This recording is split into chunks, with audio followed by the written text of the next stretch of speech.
ஜனனத்துக்கும் மரணத்துக்கும் இடையில் நடக்கிற சம்பவம் தான் வாழ்க்கை. ஒருத்தருக்கும் ஒரு வேஷம் தரப்பட்டிருக்கிறது. கண்ணாசன் சொல்கிறார், ஜனனம் என்பது வரவாகும், மரணம் என்பது செலவாகும். இதுக்கு இடையில் நடக்கிற இதுதான். நம்ம படைக்கப்படும் போதே நமக்கு ஒரு சுவாபம் படைக்கப்படுகிறது. ஆளுக்கு ஒரு சுவாபம், ஆளுக்கு ஒரு உடல் வித்தியாசமாக கொடுக்கப்படுகிறது. ஆளுக்கு ஒரு கயிறை 800 கோடி பேர் இருந்தாலும் 800 கோடி, ஆளுக்கு ஒரு சுவாபம் 800 கோடி பேர் இருந்தாலும் 800 கோடி சுவாபங்கள் கொடுக்கப்படுகின்றன. பிறந்துட்டோம், அவங்களுக்கு ஒரு வேஷம் வேறு, அதில் மாற்றங்கள் ஏற்றத்தாழ்வுகள். வாழ்க்கைன்னு டிஃபைன் பண்ணவே முடியாது. ஒருத்தர் தான் வாழ்க்கைன்னு டிஃபைன் பண்ணுறதுக்கு யாருக்கும் அதிகாரம் கிடையாது. ஒருத்தன் வாழ்ந்து முடித்த பிறகு அவன் சொல்கிறான் பாருங்கள், கடைசி தருணத்தில் அவன் வாழ்ந்தது அவனுடைய வாழ்க்கை, அவ்வளோதான். வாழ வந்தவங்க கவலைப்பட்டுக்கிட்டு டென்ஷன் ஆகிட்டு ஸ்ட்ரெஸ்ஸு குழப்பம் அதெல்லாம் தேவையில்லை.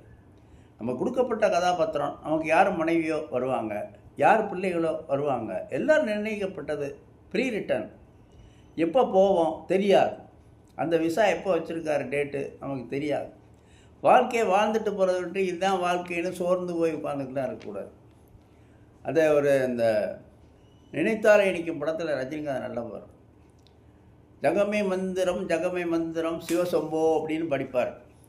அதில் நெஞ்சம் ஆலயம் நினைவே தேவதை தினமும் நாடகம் சிவசம்போ. நெஞ்சம் ஆலயம் நினைவே தேவதை தினமும் நாடகம் சிவசம்போ. மறுநாளை நினைக்காதே இந்நாளில் நீ வாழு. அப்பாவும் தாத்தாவும் வந்தார்கள் போனார்கள், தப்பென்ன சரியென்ன எப்போதும் விளையாடு.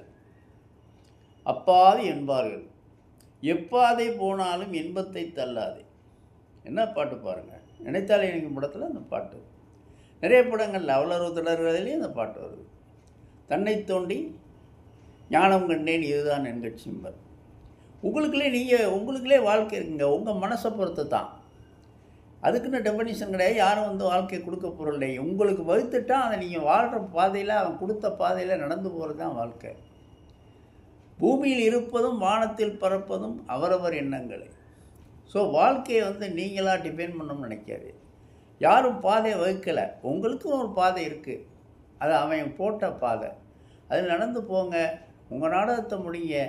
யார் யாரோ யார் இரரோ, நீங்கள் வரும்போது யார் இருந்தாங்களோ அவங்க எப்போ எல்லாம் போகிறாங்களோ. பாட்டு தாலாட்டு பாட்டிலே ஒரு ஆறாரோ ஆறிரரோ, யார் யார் இருப்பாங்களோ யார் யார் போவாங்களோ. அம்மா இருப்பா 85 வயசு வரை, மகன் 65 வயசுலேயே போயிடுவாள், பிள்ளைகள்லாம் போயிடுவாங்க, அப்போ இருப்பேன். அதனால் வாழ்க்கையை இதுதான் டெஃபனிஷன் சொல்லி அலட்டிக்க வேண்டாம் அப்படிங்கிறத